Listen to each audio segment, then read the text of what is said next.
Hai, saya Budi Sulistiono Kanang, fraksi PDI Perjuangan dari Dapil 7 Jawa Timur. Terdiri dari Ngawi, Ponorogo, Pacitan, Trenggalek, Magetan. Saat ini kita sedang di acara di balik kursi.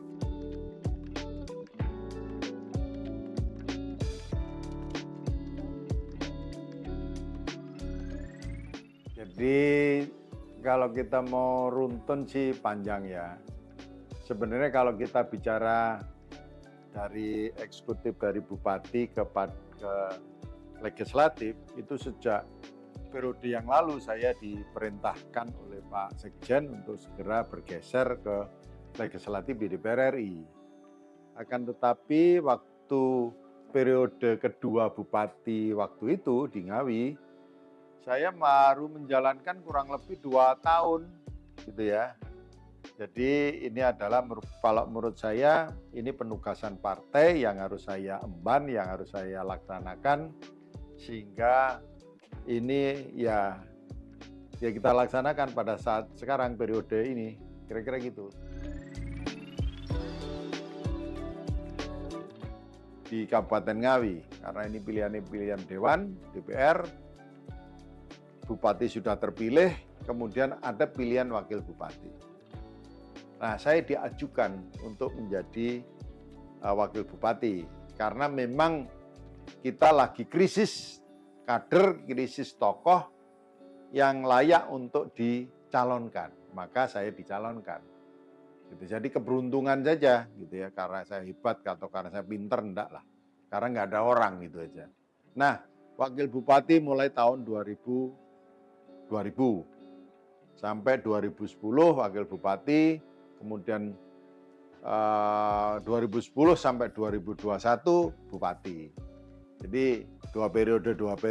Nah, kemudian 2024 ke legislator ini. Kira-kira itu perjalanan politik saya.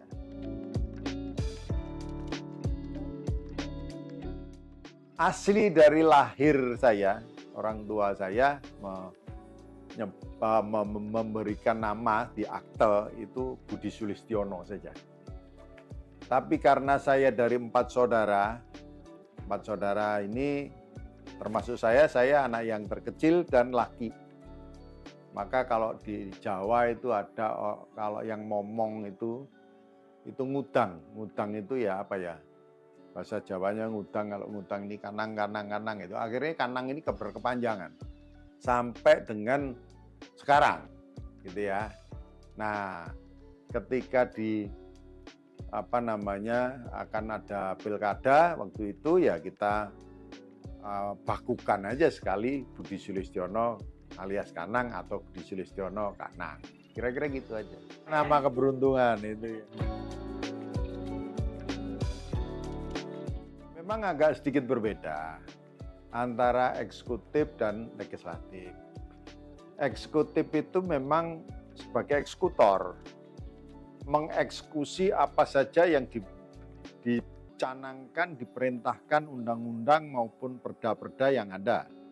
Sedangkan legislator itu memang fungsinya adalah pengawasan, meleges sesuatu, mengesahkan, dan lain sebagainya. Sedangkan yang melaksanakan tetap eksekutif. Nah, dalam hal ini kalau kita enak tidak enak memang dua-duanya sama-sama. Kalau yang namanya eksekutif langsung berhadapan dengan masyarakat. Bagaimana masyarakat, kesulitan masyarakat yang dikeluhkan kepada eksekutif itu langsung bisa dijaki, langsung bisa dieksekusi.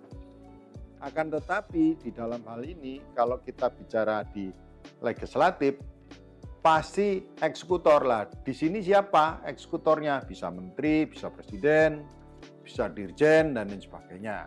Nah, maka ketika kita punya ide-ide besar atau wacana-wacana, itu tentu saja kita akan berkoordinasi dan mungkin kita bisa memberikan wacana-wacana tersebut yang berdasar daripada aspirasi masyarakat kepada eksekutor, menteri, dirjen, atau siapapun yang mengeksekusi daripada ide-ide itu. Kira-kira itu aja sebenarnya perbedaannya. Kondisi masyarakat sekarang dinamis. Ya, tantangannya setiap tahun ada perubahan. Setiap saat ada perubahan. Nah, ketika saat saya menjadi bupati, tantangan utamanya bagaimana infrastruktur masyarakat saat itu memang sangat perlu dan harus diselesaikan. Nah, sekarang tantangannya sudah berubah lagi.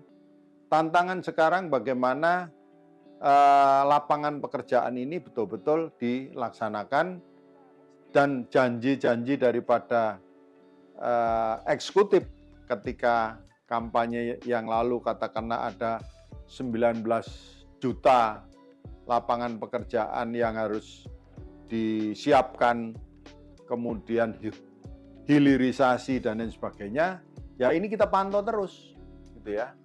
Tidak bisa lepas bagaimana semua komponen dari kementerian ini harus mensupport, memberikan memotret dan melaksanakan daripada visi misi daripada presiden saat itu.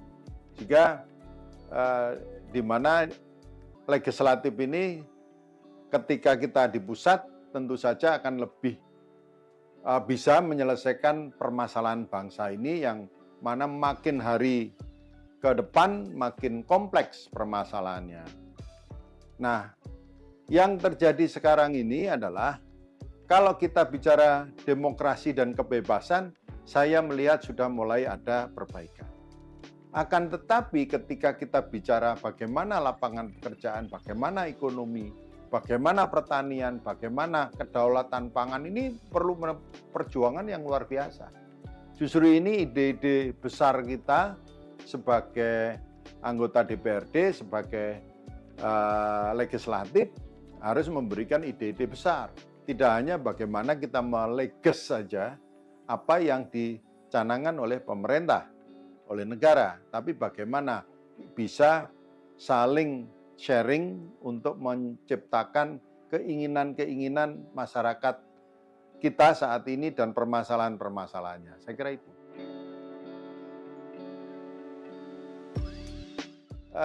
Yang harus diselesaikan pada saat sekarang adalah bagaimana kebersamaan, kondusivitas yang terjadi saat itu. Saya merasa sudah nyaman, masyarakat nyaman, pemerintah nyaman. Nah, yang perlu diselesaikan bagaimana mempertahankan kenyamanan itu. Kalau dulu saya mencanangkan Ngawi ini ramah, bagaimana ramah ini diteruskan. Jadi meneruskan daripada legacy yang ada inilah yang sebenarnya yang perlu harus diselesaikan. Hingga tidak perlu ada pola baru yang spektakuler gitu ya. Tapi bagaimana meneruskan kenyamanan masyarakat dan lain sebagainya itu. Yang pertama tentu saja kedaulatan pangan. Kedaulatan pangan ini kunci utama. Kenapa kedaulatan pangan? Kenyataannya kurang lebih 80% masyarakat di Dapil ini dunia ekonominya ya pertanian. Maka bagaimana pertanian ini mengolah beberapa jenis tanaman ini betul-betul diupayakan menjadi pokok-pokok daripada sumber kehidupan mereka. Ada padi, ada perkebunan, tebu, ada sayuran, dan ada kopi dan lain sebagainya. Inilah yang mestinya dioptimalkan bagaimana mereka hidup dengan baik. Nah, sebagai legislator, beberapa saat yang lalu saya kedatangan Asosiasi Petani Tebu, katakanlah, yang akibat daripada impor yang berlebihan gula, sehingga petani tebu merasa tidak terbelinya hasil panen tebunya oleh pabrik gula. Nah, ini mesti kita tangani. Pasca panen ini yang diharapkan petani apa? Harga yang stabil. Nah, harga stabil ini apa? Kalau ada keseimbangan antara kebutuhan beras di seluruh Indonesia dan impor yang masuk. Kalau impor yang masuk ini berlebihan, maka petani akan merasa harganya drop. Nah, ini saya melihat untuk impor beras cukup bagus ya, antara keseimbangan harga petani dan jumlah impor yang masuk, sehingga dalam hal ini alhamdulillah saya melihat pemerintah sudah mulai menata sedemikian rupa dari hulu hilirnya petani beras atau padi cukup bagus.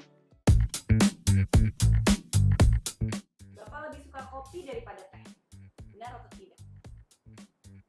Tidak. Lebih suka Teh. karena kenapa? Kopi itu pertama pahit, saya nggak suka. Yang kedua katanya teh hijau terutama itu antioksidan, jadi lebih bisa melarutkan daripada kolesterol atau lemak-lemak lah, kira-kira begitu. Benar atau tidak UMKM Dapil Jatim 7 kebanyakan bergerak di bidang kuliner? Apa tuh? Oh, UMKM. Ya, Ya, jadi makanan-makanan kecil itu lebih banyak.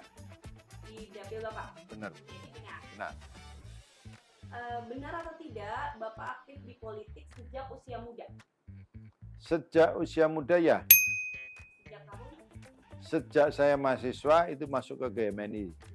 Nah, saya mulai melepas politik karena saya memang harus keluar keluar Jawa, kemudian masuk ke BUMN. Nah, masuk lagi 98 ketika mulai ada gejolak politik yang aktif di di PDI itu sampai sekarang. Oke Pak, benar atau tidak Komisi 6 DPR RI bertanggung jawab atas pengawasan hukum dan HAM? Tidak. Oke, selanjutnya benar atau tidak wingko babat merupakan makanan khas Madiun? Salah. Benar Dari Lamongan. Sorry. Iya Lamongan, Bapak.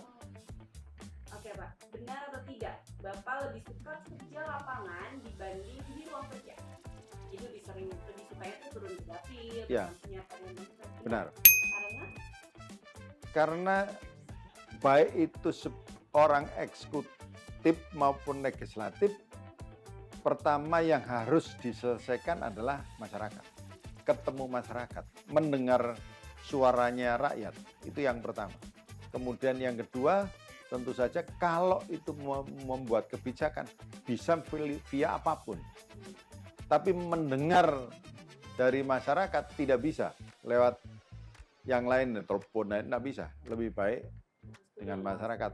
Ya. Oke. Benar atau tidak ikon banteng dalam logo PDI Perjuangan melambangkan keberanian dan semangat? Ya.